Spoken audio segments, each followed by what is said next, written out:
Welcome to the Leaders in Payments podcast, where we talk to C-level leaders from across the payments landscape. We'll be discussing the products and services that impact the payment space today, as well as trends and predictions for the future of payments. We will also hear stories from our guests about their journeys to the top.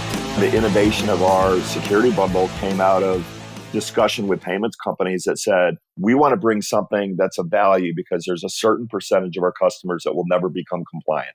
But what we do want to do is give them tools that at least they're aware if there might be a vulnerability, if there's a malware or some sort of vulnerability that might result in a breach.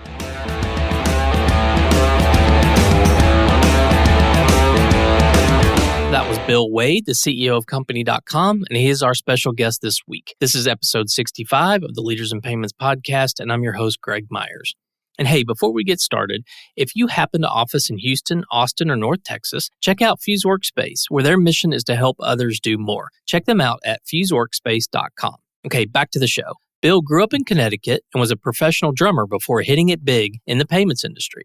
He was recruited by Marriott Corporation out of college and spent a decade with them in the executive program before shifting into sales and mortgage banking, eventually making his way into the payment space. Company.com now provides resources and services to business owners. While not serving the payments industry exclusively, because of Bill's previous decades of experience in payments, it has consistently been one of Company.com's top priorities. According to Bill, the single biggest differentiator for Company.com is their focus on the overall user experience. With several members of his team coming from a payments background, they have an in-depth understanding of the industry's competitive nature as well as the importance of differentiation. A continuing payments trend, according to Bill, will be the progressive advancement related to the speed of transaction settlement, as well as increased opportunities for businesses with solid technology backgrounds to effectively address the user experience. Bill is tremendously appreciative of the team members he's had over the years and is excited about helping more companies find and take advantage of opportunities moving forward. His advice to newcomers: be innovative, be scrappy, and work hard. We've got a great episode today, so let's get started.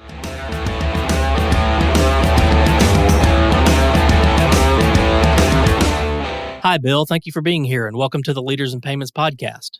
Hi, Greg. Thank you so much for hosting me today. This is exciting, and I'm glad to be here. Yeah, I'm glad you're here too. So let's dive right in. Tell our audience a little bit about yourself, maybe where you grew up, went to school, where you currently live, a few things like that. Sure. So I actually come from a kind of a lengthy history in the payments industry. I got into the business in the late 80s, early 90s. Prior to my kind of entree into payments, I grew up in Connecticut and ultimately moved to New Hampshire, attending UNH. In the early days, just kind of as a little bit of a kind of personal background, I was passionate about music. I was a semi-professional drummer and did studio work and played in rock bands and stuff like that, which was certainly kind of a vision and a dream. But like many, it didn't work out so well in terms of being able to monetize that as a lifelong dream. So in the interim, I was going to school studying on hotel and restaurant management. And after a couple of years at UNH, I got recruited by Marriott Corporation, which got me pulled into the Maryland, D.C. area, which is where Marriott Corporate is corporately located. After going through their executive program and finishing up with that gig, I moved into kind of the sales and mortgage banking market, trying to figure out what was going to be my passion and my dream after that. Realization that 90 hours a week in the hotel business wasn't really that enthusiastic. So that led me, slowly into the payments industry. I got introduced to a program called the Impact Credit Card Program, which means the International Merchant Purchasing Authorization Card, which was really the first kind of quick payment methodology that the federal government used to help businesses get paid quicker. If you look back in the history of time, even small purchases could take 6 months, a year to get paid through the federal government agencies that procured services. And the Impact program was a way to kind of accelerate that process. So as I learned about the payments industry and the card issuance business a little bit, my initial focus was to, naturally being in the DC market, was to focus on that Impact program and to pursue merchants that did business with federal government agencies. It was exciting and there was a lot of growth and opportunity there. And that led me into really learning more about the transaction business and focusing on that.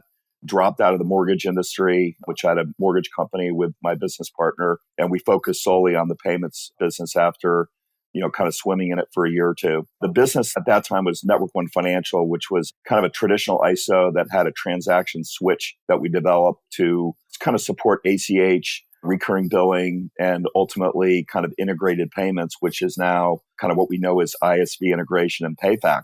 And so we're one of the early players to do that and kind of worked in the data security area like CyberCash and some of the earlier players in that realm as well. Ultimately, I merged that business with a company I co-founded called Veris in 2002. And that moved me to Nashville, Tennessee. And we built that business up through organic growth and leveraging our gateway platform and acquisition. And that business ultimately sold to Sage Software in 2006. We had acquired 7 ISOs and done a lot of portfolio purchases and built out added technology. And the appeal for Sage was that we had competency around integrating software to payments. And that was something that was attractive to them, which kind of made that deal work. And Sage moved me to Atlanta, which is where I reside today. And, it's been a fun journey in the payments industry. After about 11 years of Sage owning what was Veris Financial prior and Sage Payment Solutions after, Sage ultimately kind of spun out their payments business in North America, which became Paya. They just spun out their European payments business last year, which was acquired by Elavon division of US Bank. And Paya, just in 2000, merged with a SPAC and became a publicly traded business trading at 1.3 billion. So really kind of great to see that journey for the business, but also that journey led me into different geographies in terms of living. And I met my wife in Atlanta, and we live in Atlanta, enjoy the Southern living life. So Nice. So obviously you have a quite lengthy payments background, but you decided to move in a different direction with Company.com. So maybe explain how that payments industry fits into what your current venture is now at Company.com. Yeah, that's a great question, Greg. Thanks. So while I was working at Sage, the CEO of Group, which was the publicly traded company in Newcastle, England, he ultimately tapped me to start a reseller initiative to basically upsell and cross-sell, just like their intention was with the payments business, across their 6+ million customers globally. It was really from a, kind of a transactional thesis and a business model. Everything about it made sense. What was hard about it was that with 50 product divisions and so many acquisitions, I couldn't tell you how many Sage had done over the preceding 3 decades. The hard thing was getting all the other stakeholders that had their day job and were focusing on verticals like Timberline, which was in the construction business with ERP and CRM products. Getting all those divisions on the same page was a difficult thing. But the learnings of that was that it seemed that there was really a great opportunity to basically navigate a business that could basically take advantage of big customer bases that had a singular focus that could increase wallet share and value to their customer base by adding and bolting on additional services. So, kind of going in another tangent, I get this question a lot, and that is, how'd you get the brand Company.com? I was kind of fortunate in some regards to have the itch to basically invest in private equity over the course of time. So as my business, Network One and Veris, had monetization and equity events, we would basically allow shareholders to take money off the table. And what I did quite frequently is find great teams and people and make investments. And one of the investments I made was in a company that was fortunate to make an acquisition that had a whole bunch of URL brands. So those were brands like Company.com, Software.com, Application.com, Programming.com, et cetera. And I'd asked as a board member and a meaningful investor of that business that I asked the team to basically earmark that Company.com brand for use in the future when Veris ultimately sold, which we did Sage. And so I had this great brand that I was trying to figure out how to fill the shoes of. And I went to the CEO of Sage when I was retiring out of that business and basically explained that I wanted, kind of early retirement, the ability to go into, an adjacent business model, and kind of asked for permission to take that URL and build a model similar to what we were trying to do in this upsell cross-sell initiative that we started together that didn't work out as we'd hoped, and got a blessing to do that. And that became the beginning of Company.com. So Company.com in its original roots was really focused on a marketplace of business services with an emphasis in social media, an enterprise social platform, much like a Yammer or a Chatter.com or a Slack. And develop a set of services that could be upsold and cross-sold to companies that wanted to bring more value to their customers. So that was really kind of the genesis of Company.com and why we diverted away from getting back into the payments business. I thought there's a real opportunity given the advent of companies like LinkedIn and all the kind of B2B social media companies that were doing really well with consumer. It looked like there was an open ground for kind of going into the business to business and kind of commercial side of that whole equation. Yeah. Okay. So are there certain verticals or markets that Company.com serves? Yeah, so that's, naturally the payments industry was one, although we didn't get into the payments business per se with Company.com, having had decades of experience there and a lot of the Company.com team, the payments industry and kind of peripheral type of businesses around the payments industry like ISV and banking and those sorts of industry sectors became a very attractive market for us to kind of use as a potential customer base. So payments is near and dear to our heart, and we focused on that as being one of the prime markets that we go after and service as a business.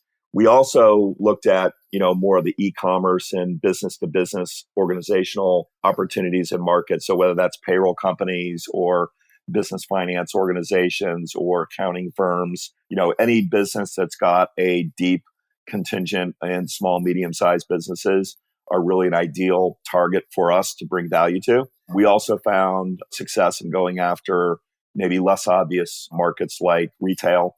So we have had a long-standing relationship with Office Depot and Office Max. And in the early days before Radio Shack went bankrupt, we were actually bringing some ancillary services to Radio Shack for them to get into kind of the recurring revenue model of providing business services to their commercial clients as well. So we really kind of focus on B2B, but of recent, as I get into a little bit in our discussion today, talking about areas that we really kind of hone in on, very specific bundles of products and value that could bring either protection or added bandwidth and capabilities that businesses kind of need to hunt out. We really kind of found a special spot for us in the market. Okay. And how big is the company?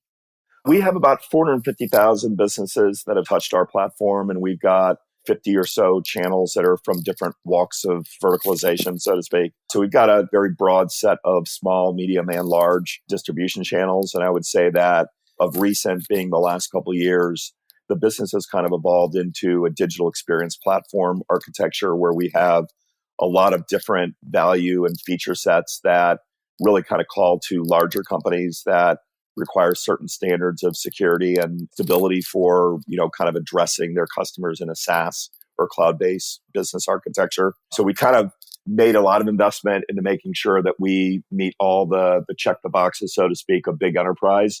And our customers now are moving into insurance and utility and organizations that are brand names. Some are under confidentiality that we naturally can't talk about because they don't want anybody to know that their user experience is a Company.com product. It's their own. So we respect that and, just provide excitement around our team that we've got some great brands that are out there that are leveraging our technology to improve how they address their customer, bring products to them, and monetize and bring value to their client base.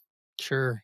And it sounds like you talk directly to a lot of merchants. And this is always a top of mind kind of question is given the pandemic that we're unfortunately still in, hopefully we'll be out of it soon. But what are those merchants' biggest concerns maybe before and after this whole COVID pandemic?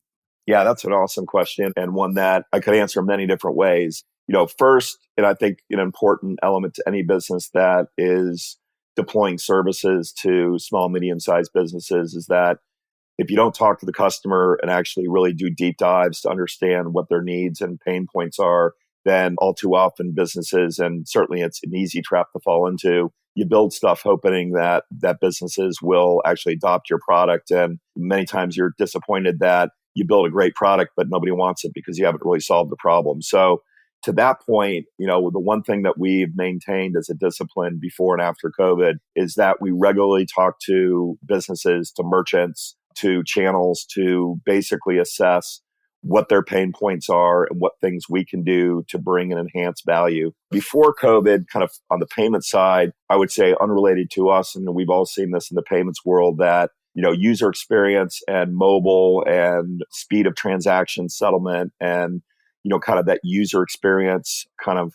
reality are things that the companies that do that really well, that make frictionless, easy adoption for businesses to get transactions completed, are the ones that are really leading the pack. So whether that's a PayPal or a Square or Stripe, you've got leaders that are really not payment companies, they're really technology companies that have done a great job. And I think that's the pre-COVID reality of the payments world. And, I think we could talk more about where the innovation in the future will go in that regard as well. As it relates to where Company.com fits in, before COVID, we were finding that, there was a common denominator theme, and that was we kind of had two customer bases. One is the channel that we do business with, and the other is the end user customer that's actually using our platform. So on the channel side, we found that businesses were looking for ways to add value and increase wallet share and reduce attrition. And those three tenets are core to kind of how we run our business and the things that we do overall. On the user side, businesses are trying to find ways to operationally improve their back office, do things more quickly and more cheaply than the way that they have done it before. I think COVID, interestingly, has kind of raised two major areas that we've observed.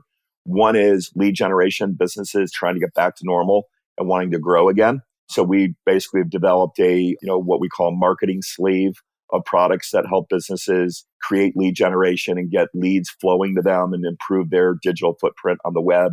The other, which I think is most relevant to the payments industry, is security and data security and being aware of things that might happen that would put them in a vulnerability. So I think while COVID has had a huge impact on the globe and on individuals' lifestyles and kids going to school and all the things that we all are living and kind of dealing with today, businesses are being poached on ever more so now than they were before COVID because of the vulnerabilities and the time that those black hat people or companies or countries are trying to impose upon businesses generally by stealing data and stealing credit cards and doing the things that we all try to avoid as a risk and liability, particularly in the payments world where we've got temporal liability of the card brands for fines. So we have a security bundle product, which has been really embraced quite well, and it complements PCI programs. So we partner with PCI kind of auditor companies that are out in market and actually integrate them into our platform. And we basically bring a subset of services that typically aren't offered under a PCI compliance program that help businesses deal with phishing liability of emails that are trying to trick businesses and the consumer in the business to open up an email that could put a malware vulnerability within their network, everything from dark web scanning to antivirus to tech support and kind of outsourced monitoring agent activity that lets a business know whether there's any kind of vulnerability that's going on and if in fact they're using the service. So we found that one to be an incredibly great alignment and fit since COVID started. And we're seeing that product probably get more vibrant attraction and adoption than anything else that we're doing right now, particularly in the payments space. Yeah, sounds like you have a lot of tools that businesses could use, obviously. And what would you say, you're obviously not the only company that offers a lot of those things, but what would you say differentiates you from the competitors out there? So I would say the big differentiator, as discussed before, is our focus on user experience, the purchasing and enrollment and boarding journey, with an emphasis on innovating products and solutions that are either individually delivered or within product assortments. Many of our team members, as I mentioned earlier, come from the payments industry. So we understand the competitive nature of the industry and what you need to do to differentiate your offering and your value proposition. It used to be that price could be the differentiator, and now it goes much beyond that. So our focus on cross-sell and upsell and removing the friction and the high cost and the discovery of things that can help a business and keeping them safe and providing lead generation, all those sorts of things have kind of led us into an area that, we don't have a whole lot of competition, and we've got a great kind of open field of opportunity in the B2B market and in the payments and fintech market. Sure. And you mentioned innovation earlier, so I'm sure that's certainly going to be part of your answer to the next question. But where do you see payments heading in, say, the next 2 to 3 years? Yeah, so that's kind of, it's an interesting question because I think that when I started Company.com, one of the reasons why I didn't go into the payments industry was that was kind of observing what was going on in market with technology advancement and how the payments world was really changing quite rapidly from the old ISO days, so to speak. So, you look at, as I mentioned, Stripe and Square and PayPal and others that are out there. We're now PayFac and, ISV integration with companies like Mercury that got acquired by WorldPay. There's just so much innovation that's happened historically that's all driven toward user experience, integration, and convenience for the merchant. I think we're going to continue to see advancements in the next few years related to speed of transaction settlement. We've got instant settlement and real-time payments now that's starting to come into play with a lot of different industries.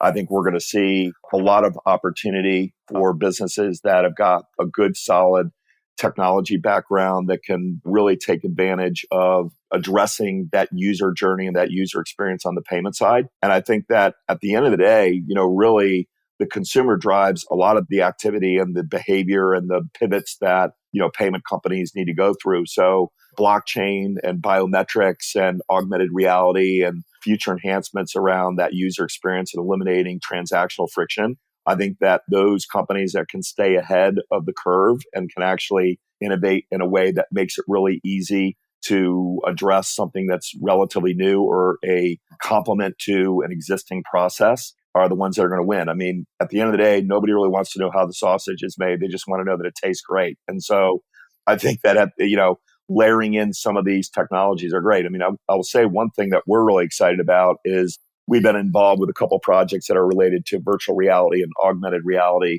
in terms of kind of online e-commerce advancement to reduce returns and improve traction with consumers really being able to personalize their purchasing journey online on mobile. And so I think that there's a lot of things that are to come, in particular with us, and things that we can bring to the acquiring space in general. That's something that's very unique, that's IP protected globally, that will enable kind of advancement in areas that people wouldn't think about right now. These are technologies and kind of behaviors that are changing as a result of COVID. And I think that consumer behavior, even as it relates to retail purchasing versus e-commerce purchasing, there's a lot that we're going to see that retailers are going to be more leery to let people try on clothing and just, put it right back on the shelf. And there's going to need to be enhancements in e-commerce that make that return policy or return frequency much less. And so I think technology is really going to drive a lot of the future in the next,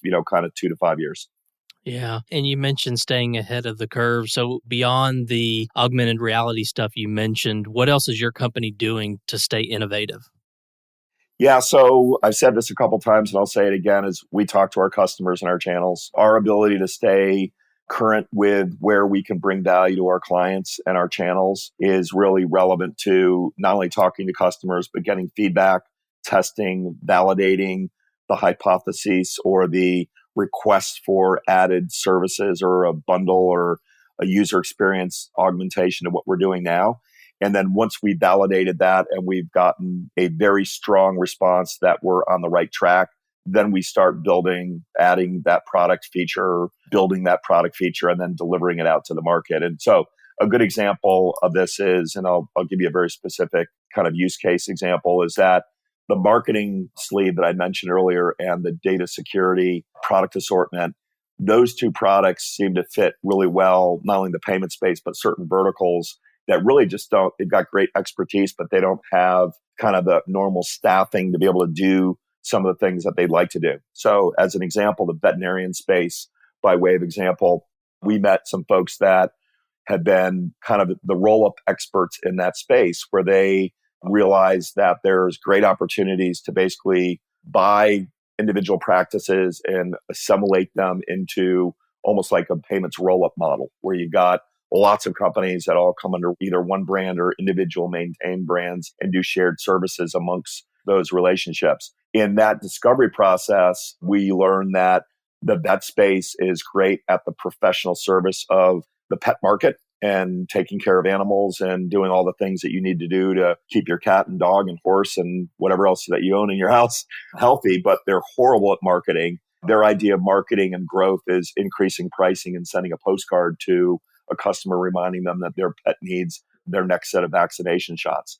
So what's evolved and innovated out of there was a creation of a product after we had discussion with 15 veterinarians and front office managers and different folks that confront these problems and challenges of growing more rapidly, leveraging technology and the web and search and all that stuff.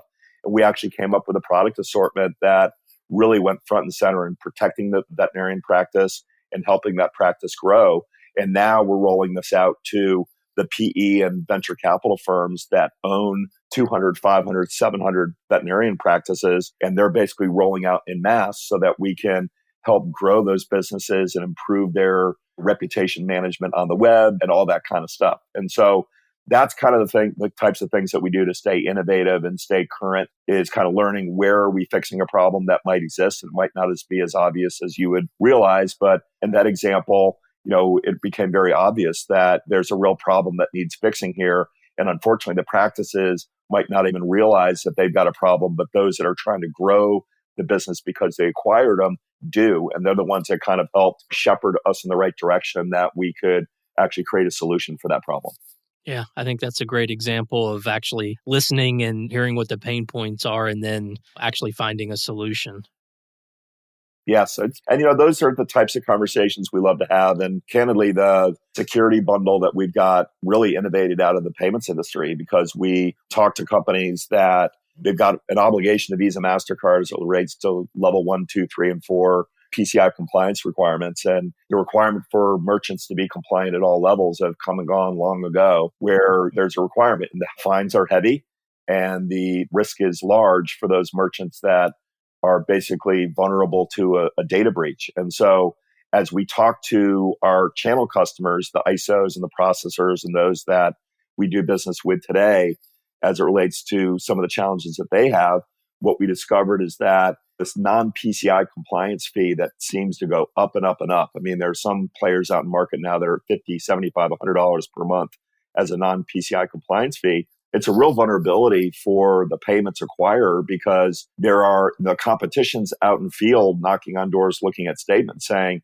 look at how big that non-PCI compliance fee is. We can eliminate that fee. And it becomes a poaching opportunity. And so the innovation of our security bundle came out of discussion with payments companies that said, we want to bring something that's of value because there's a certain percentage of our customers that will never become compliant. But what we do want to do is give them tools that at least they're aware if there might be a vulnerability, if there's a malware or some sort of vulnerability that might result in a breach. So we put this assortment of services together to serve several things. Number one, to bring value and protection to the merchant. Number two, to bring value and protection against card fines that the merchant might not be able to pay in the event that there is a breach. And then the third is increased wallet share. So while that fee is going up, it's a defensibility mode that when the competition is trying to poach that merchant because there's a non-PCI compliance fee that's present on the merchant statement, that when defending and keeping that merchant and competing for that business, the ISO, the acquirer, the bank, whatever that merchant acquirer entity is,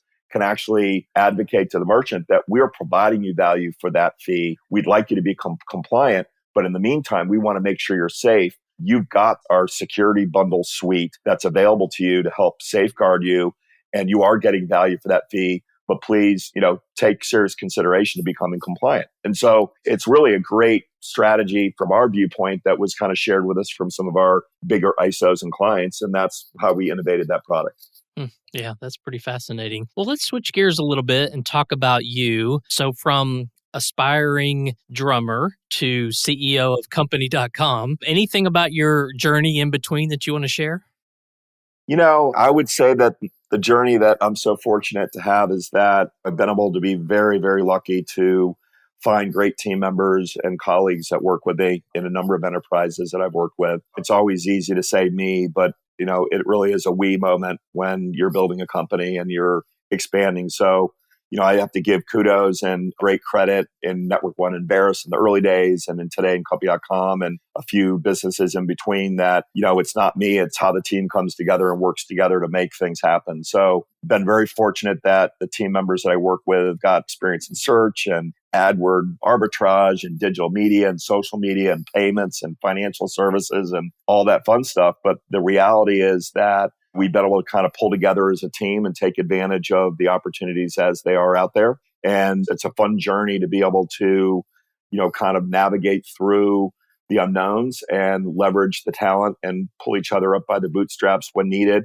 to basically take advantage of the opportunities that are in market. So that focus on the team, and I think the focus on the we aspect of our company, really what cultivates and comes out of that is tolerance and patience when things aren't going so well, and success and high fives around the table and cheering with a glass of wine when we get deals done and we find success and we can really be something of a value and make a difference with the channels and the partners that we work with. So, it's been an exciting journey. We're certainly not complete, but we feel like we're coming on some really interesting opportunities as we've been going through this journey of Company.com. And as I've tried and I've said many times to people that know me is that Company.com is such a great brand. It's been a real privilege to try to fill the shoes of it. And, we've made, say in California speak, we pivoted more times than we would have liked. We've made mistakes and fallen on our face, and even talking to customers and getting feedback have put product and strategies out in market that have not worked. But, at the end of the day, I think that we've learned from our mistakes and we've cultivated and leveraged the things that we've done well with.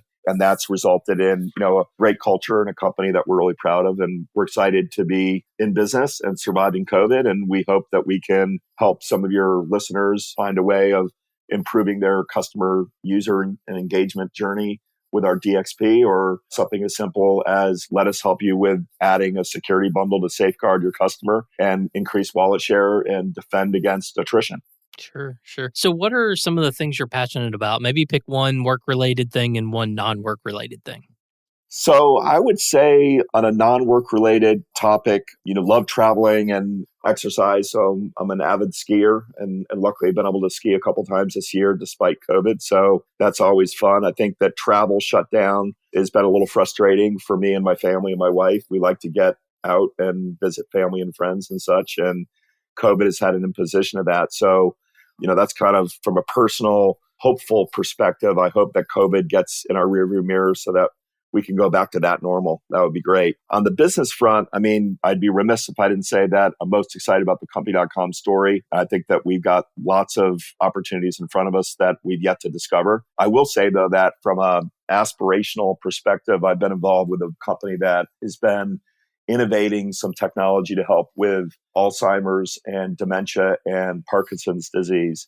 And we've come through some breakthroughs as it relates to a process and an algorithm that in trials is showing to have a dramatic improvement of memory and cognitive improvement for those that have got, challenges in that area, up into and including, we're hoping, removal or diminishment of plaques in the brain that impact Alzheimer's in particular. So really excited to see, a team that I brought an investor group into that we put some money behind, that they're making some great inroads in that regard. And nothing better than being involved, even if it's from a board and passive perspective, seeing something that could really make a big impact on people's lives. So really excited about that, kind of as an ancillary professional, non-Company.com related activity, but it's exciting.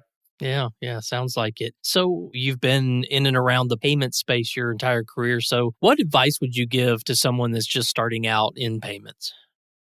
Be innovative, think out of the box, and be scrappy and work hard. It's the tenets of success. I would say if there's one thing that I've observed as being the differentiator in people that start in the payments business or other businesses for that matter is that tenacity and working hard and being smart and learning from your mistakes all credit to success. I think in the world of payments that we're involved with today, I think that it's important to take into acknowledgement some of the things that would have an influence on your success. And that's going to be user experience, technology, and just be aware of enhancements that are happening under our feet, such as real-time payments, where I think that even a year or two from now, it's not going to be a 24 or 48-hour ACH payment that businesses are going to be accustomed to and demand. It's going to be instant payments. So when you settle your terminal out, you're going to want your money in the bank in 15 minutes. And I think, if you're entering in the payments industry and you're trying to find ways to differentiate yourself, is to stay close to being aware of what's going on, and then, build your business model and your business case and your business, if that's in fact what you're doing, to basically take advantage of things that are happening that can impact how a customer will be attracted to you. Well, Bill, we've covered a lot of ground about you, about Company.com, about the industry as a whole. Is there anything else you'd like to add before we wrap up? No, I would just say that I really appreciate you hosting Company.com and myself here today. And I know that you've had some great leaders in payments that have participated with you and have given you their mind share on current and future evolutionary impact of the payment space generally. And thrilled that you were willing to include me as a participant in that same group. I think if anybody is interested in learning more, we've got a partner page on our website at www.company.com/partner, I believe is the URL. Love to hear from you and see if there's ways that we can help any of your listeners. And if anything, provide feedback and soundboarding to help friends and colleagues in the industry. Sure, and we'll include that URL in the show notes so people can get to it easily as well. That's great. Well, listen, Greg, congratulations to you. You've got a great podcast here. I think a great success for somebody that's had a great success in the payments industry. And as I said, thank you for including us. We're delighted to share some of our story and our background for the benefit of your listeners. And we thank you. No, thank you. I appreciate you being on the show, and I know your time's valuable. So thanks again for being here. You bet. And to all you listeners out there, I thank you for your time as well. And until the next story. Thank you for joining us this week on the Leaders in Payments podcast. Make sure you visit our website at leadersinpayments.com, where you can subscribe to the show and where you'll find our show notes. If you enjoyed listening, please share on your social channels as well.